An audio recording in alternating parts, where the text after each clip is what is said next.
G'day F1 fans, we are back. It is a sprint weekend, so that means plenty of on-track action, which we love to see. And we are returning to the home of the longest Formula One race in history back in 2011. And of course, one of the biggest crashes you'll ever see in Formula One, without a doubt, back in 2007 when Robert Kubica hit the wall at over 300 kilometers an hour. Not to mention, we do have the Wall of Champions. Who is going to add their name to that list? And of course, I'm talking about the Canadian Formula One Grand Prix. Been some rumours flying around, including Lewis Hamilton's retirement.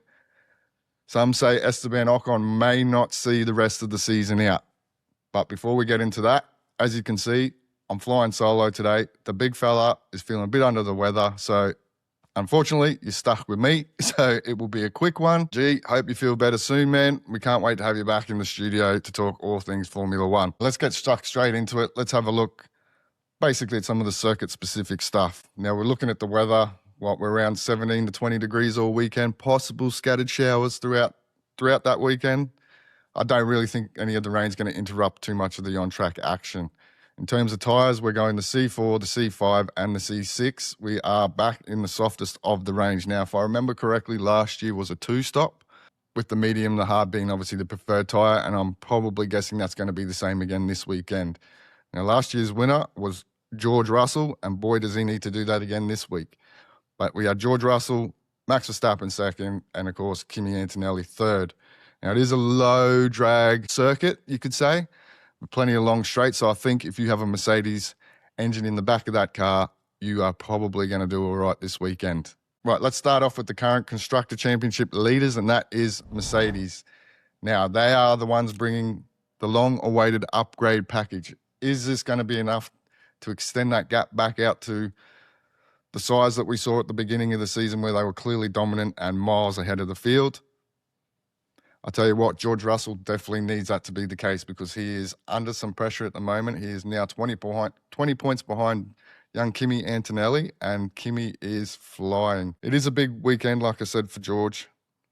He needs to get on top of Kimi this weekend just to quiet the noise, because I think a lot of people are starting to question whether he is proper championship material. Look, we know he is. You do the job this weekend, everyone, the noise will quiet down. In terms of Kimi, look, he's flying, man. He is absolutely on top of his game. Like I said, championship leader by 20 points, and he'll just be looking to keep the pressure on George. And when you think about it, there is really no pressure on Kimi, right? If he doesn't win the championship, well, you go, well, he wasn't meant to win it. It was George's to lose, right? Or George's to win, however you want to put it. So there's really no pressure on Kimi Antonelli. So I think that at the moment, that is a massive factor. And maybe the pressure of being an expectant world champion on George's side, maybe playing on him a little bit. Look, he's had a little bit of bad luck and a bit of reliability issues on his side of the garage. But the talk's getting louder. Is he really the man to get the job done? I think he's in for a strong weekend this weekend. He definitely couldn't wait to get out of Miami.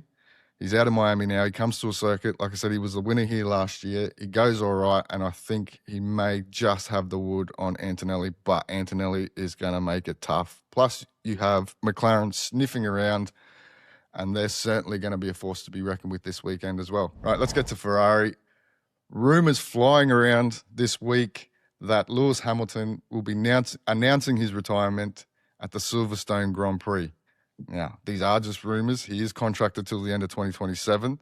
I personally don't think this is going to happen. I think this is just noise because he's had a pretty ordinary last couple of rounds compared to his teammate, you could say. And I think this weekend is a massive weekend for Lewis. He needs a really good weekend. Again, quiet that noise. He has 7 wins here. He's equal with Michael Schumacher, the most wins around here, so he knows what he's doing. Look, if he can get qualifying right, I keep saying it, get qualifying right, be there with Charles, I think he'll get the job done. We know what Charles is going to do. I really think Ferrari are in trouble this weekend. This is not a circuit where you need to have a power unit differential, and I think we're really going to see how far off that power unit is this weekend. All right, let's get on to McLaren. Now, these guys, I think, are in with a real shot this weekend. Now, they're going to be bringing the rest of this B spec car upgrades.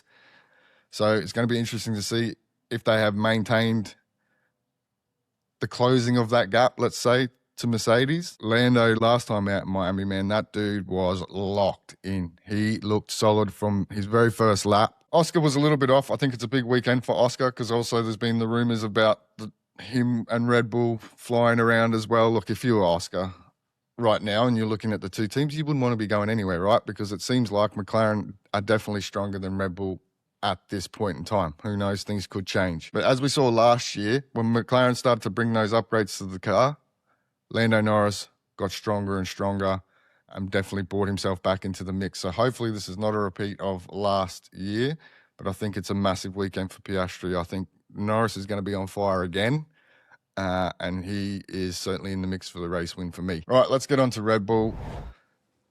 They're back in the hunt. Yes or no?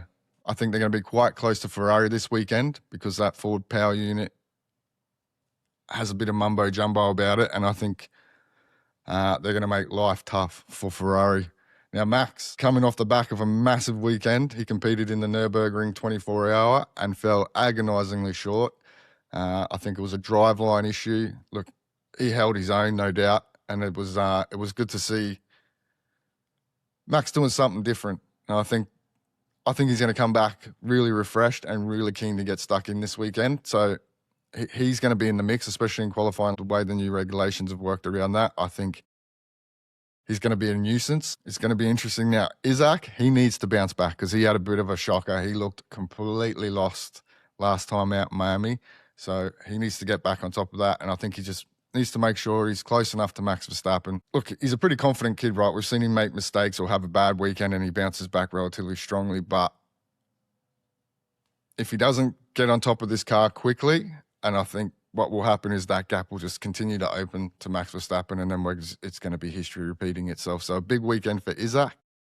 Hopefully he can bounce back and have a good weekend. Like I said, I think that Ford power unit is going to be strong here this weekend, obviously with the big long straights. So fingers crossed Isaac can get back in the mix. All right, let's get on to the biggest improvers of the Formula One paddock so far this season, and that has to be Alpine. Now, they've certainly made some moves off the track over the last 3 weeks by signing Jason Somerville, the former FIA head of aerodynamics. Now, he is going to be, I think, some technical director role. I can't remember the exact role off the top of my head, but they are making moves. They are looking strong. They have a competitive car at the moment. They need to make the most of it. Like I said, you've got that Mercedes power unit in the back of your car this weekend, so I think they're going to be super strong. Gasly's going to bounce back for sure. He had a bit of a shocker. He wasn't happy with the car. Last time out in Miami, he was struggling with traction all weekend. I don't think that's going to be the case. I think they're going to be mega here. Franco Colapinto, my boy, solid last time out in Miami. He just needs to back it up, and we need to get another performance like that, because our biggest knock on Colapinto, you could say, is he has one good weekend, then one bad weekend. So hopefully he can continue that momentum. He definitely was stronger than Gasly last time out. So if he can continue that, look, that car is going to be strong here this weekend. I've got that car for double points. All right, let's get on to Haas. Now, they lost quite a bit of ground, I feel, to Alpine. They didn't bring really any upgrades to Miami. The upgrades are meant to be coming this weekend. Hopefully it closes that gap, because the battle for the best of the rest is clearly, for me, between them and Alpine. There have been rumours flying around over the last few days that Esteban Ocon may not see out the rest of the 2026 season. Now, G and I did do a video on this, saying he was one of our 3 drivers that was under the most pressure, probably to retain his seat, because we don't really feel like there's anywhere else for him to go. The reports are there's a bit of tension between him and Komatsu. Now, Komatsu is clearly not happy with his performances, and it's justifiable, right? You look at last season, you got outshone by a rookie. We're coming into the second season, and this guy is younger than you, less experienced, and is getting the job done week in, week out. It is not a good look. And I think, well, I mentioned it, I feel like his reputation's starting to be tarnished up and down the grid. So he needs to get on top of it this weekend. He definitely needs to beat his teammate. He looked much stronger last time out in Miami, looked a little bit more comfortable with the car. So hopefully he can continue that form. Like qualifying is his issue, right? If he can sort that out, he positions himself much better for the race.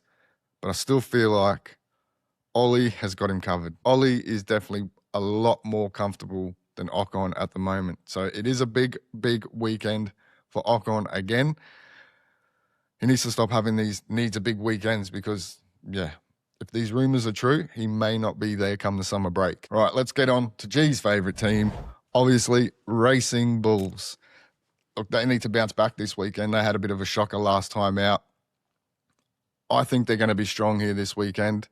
That power unit, like I said, that forward power unit is going to be mighty around here with the big, long straights. So I'm looking for Liam to get into the points this weekend for sure, but the forward and the back, he's doing a good job so far this season, and I'm looking for that to continue. He had a bit of bad luck last time out, but if they can get on top of that with the reliability issues, because we even saw that on the other side of the garage with Lindblad, I think there's a potential there for some good points for Liam. Arvid, again, limit the mistakes. Track time is key for him. He can't afford to be sitting in the garage like we saw last time out in Miami. He's a good little race car driver. If he can compete in all the sessions without any dramas, look, I think he's going to be there or thereabouts with Liam. Williams, coming off the back of double points last time out in Miami, they need to continue that momentum and hopefully get both cars into the points. Look, I don't see it really happening. At the moment, I would still have to say Carlos is still the man to beat in that team. Alex certainly looked a lot better last time out, so that's good signs there. Hopefully, he can stick with Carlos if he can. Look, they may be sniffing around the bottom of that 10. I think this weekend the battle's between them and Audi for maybe a point or two. Speaking of Audi, reliability. That seems to be the main issue at the moment. They just need to get on top of that. Look, we know it's a new power unit, new gearbox, new setup. So they just need to keep improving that package, improve the reliability of that car, because we know when it's reliable, it's a pretty decent package they've got there. So like I said, I think their race this weekend is with them and Williams battling around maybe that 10th, 11th, 12th, 13th sort of position. I still think Hulk is the more comfortable of the two. It's just he's got to finish a race, right? He's got to be able to compete. He just needs the reliability on his side. Look, Gabby, we feel Gabby's pretty decent in qualifying. He just struggles a little bit in the race. He was definitely a lot better last time out. So he needs to continue that form and make Sunday count because, like I said, he's not bad in qualifying and can get himself into a pretty decent position.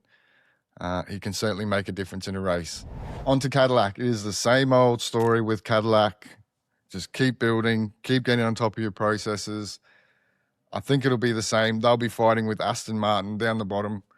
The good thing is, on the Cadillac front, is the upgrades they did bring to Miami seem to have worked and did bring them closer to the midfield. Now, both drivers have said that they sort of struggle in the high to medium speed corners.